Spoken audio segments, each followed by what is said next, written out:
Hello, welcome everyone. Today we are doing functions. So let me start and see what are functions. And before that, I'm running GCSE batches. So if you want to book a seat, just kindly email us at exactacademy@gmail.com your all the queries. Okay, so let me start. A function that means basically we have a given expression which is in terms of a variable. That means if I'm writing y is equals to, this is an equation of a parabola basically, or a quadratic equation. But what's happening is this is a basic expression of one variable in terms of another variable. Okay, that means y is dependent on x squared. If I'll change the value of x, definitely the value of y will change. That means one variable is dependent on another variable, or an expression where you can see the variables.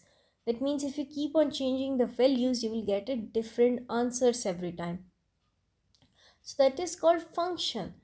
That means how one variable is changing with respect to another variable. We have an expression for it, and that is your function.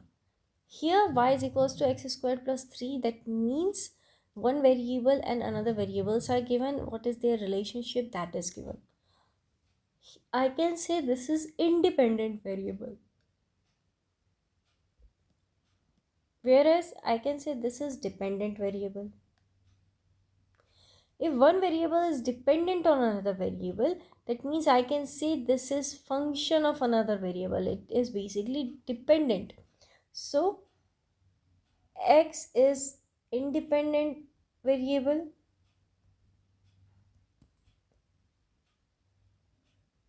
whereas y is dependent variable.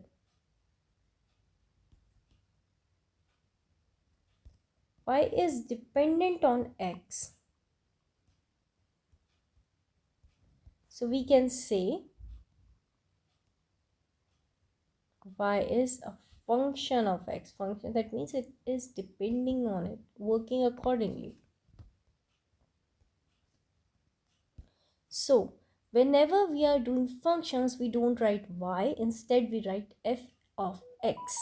That means this equation, which is y is equals to x squared plus 3, will be written as fx is equals to x squared plus 3. So that means no y be written. It's ultimately y is fx. They both are the same thing, but we don't use y when we are studying functions. Instead we use f of x. So I get to know that y is fx here. Let me see the working of a function. If we want to know the value of a function, what will be the value of a function at particular value of x?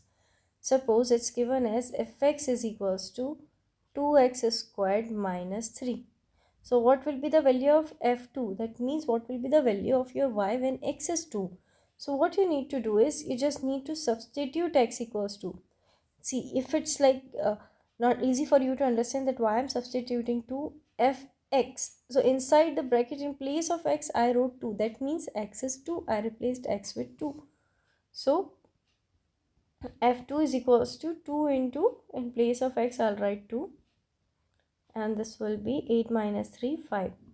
So when x is 2, answer will be 5. Similarly, if I say fx is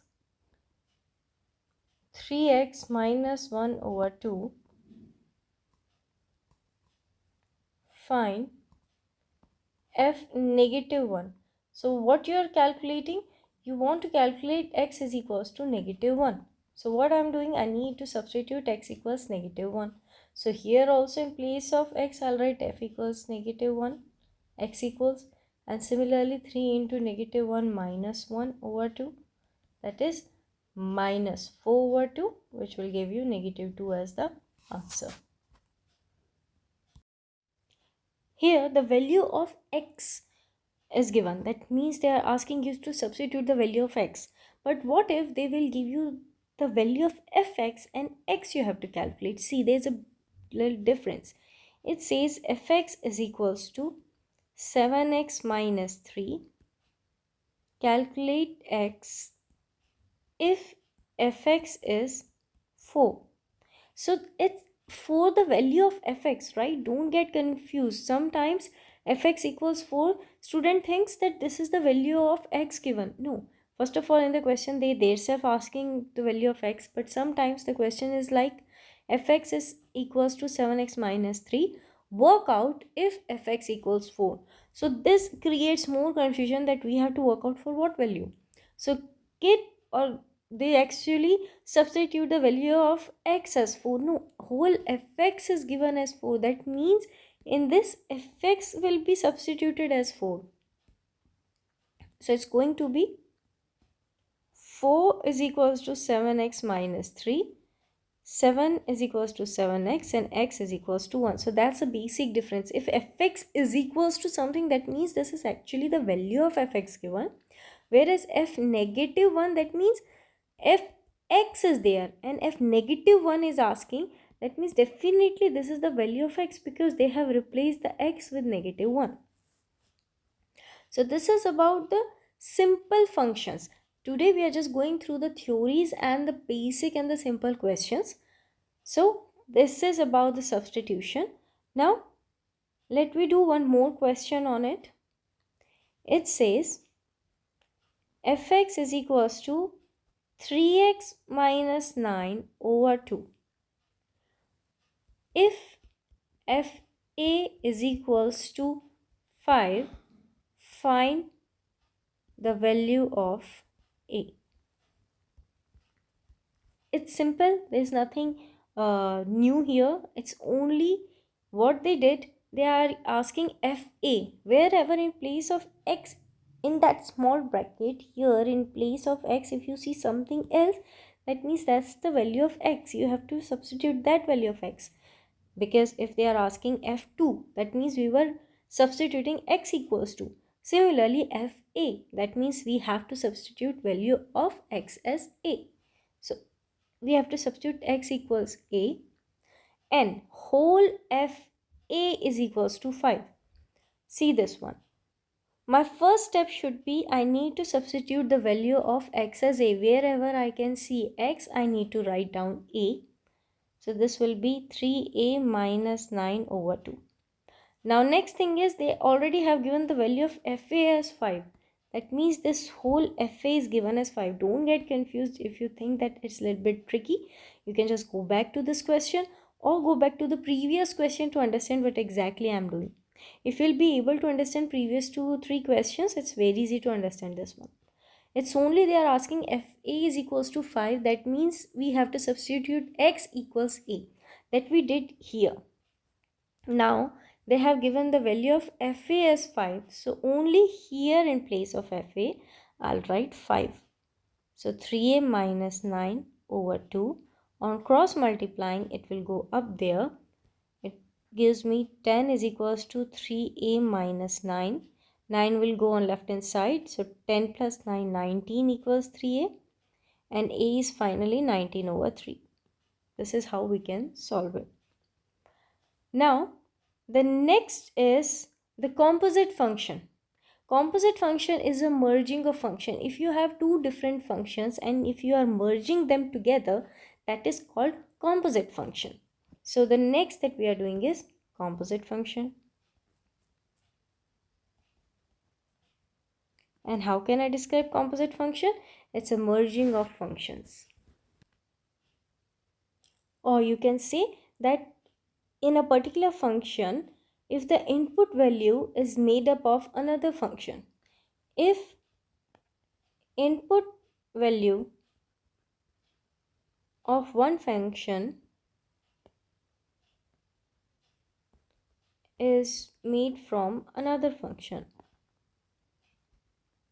that is called composite function. Now let me understand. By the definition, maybe it seems it's tough, but it's not.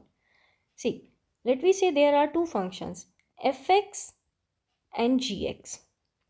Now in place of x, if I'll write gx, that means f of gx. Or in place of gx, if I write fx, so g of fx. These are called composite functions. Basically, if you see the definition, if input value of one function, this is called input value, right? Fx, we can put f equals x equals 1 2, that means f2 f3. So this is x in your small bracket is your input value. So if this input value is made from another function, that means you can clearly see I have substituted one function in the input of other. This is called composite function. So say for example, I have two functions given. Fx is equals to 2x and g of x is equals to x minus 1. These are two different functions. They are asking calculate f of gx. So what I'm doing, I'm substituting gx in fx. Or simple, what you have to keep in mind, that the function that is written outside here, that is my primary function. So I'll write fx first. Fx is equals to 2x. This is my solution.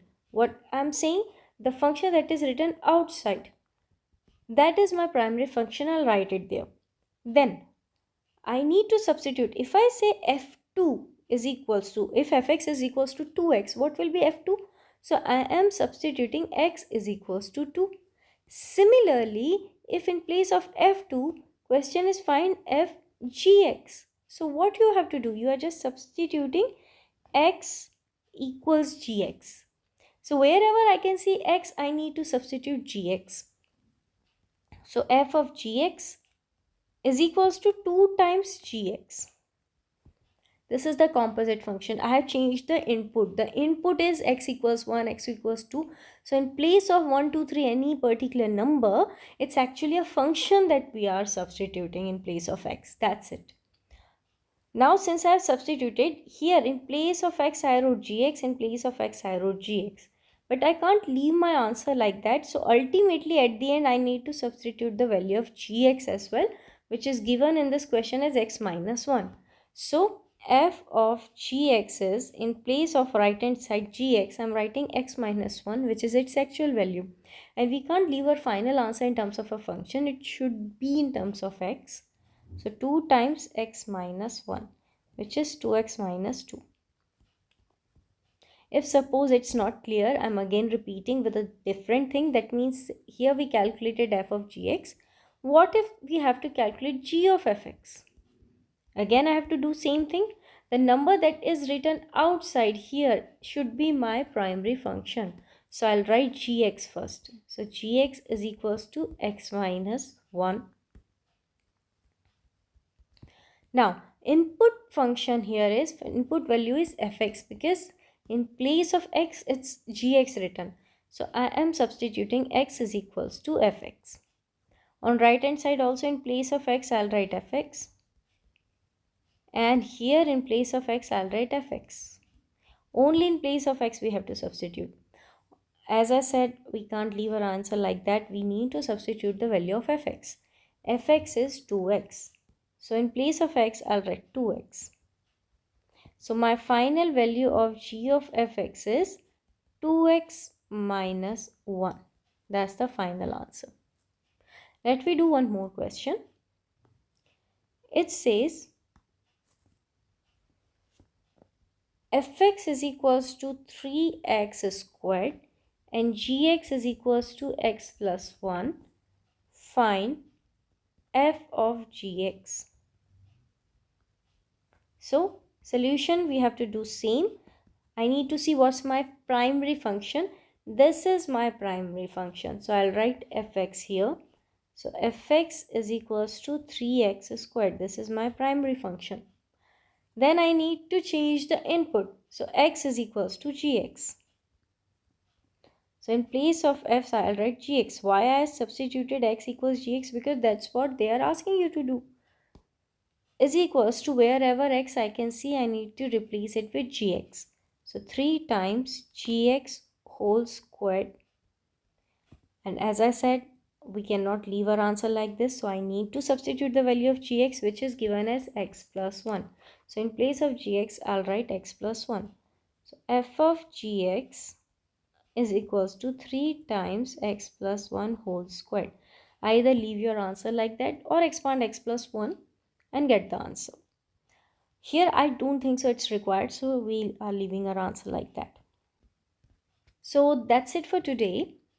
Here today we understand what is function, what are the basics of it, what is composite function, and we have done few basic questions. In the next lecture we'll be doing inverse functions and some questions on it, and then we'll be doing worksheets.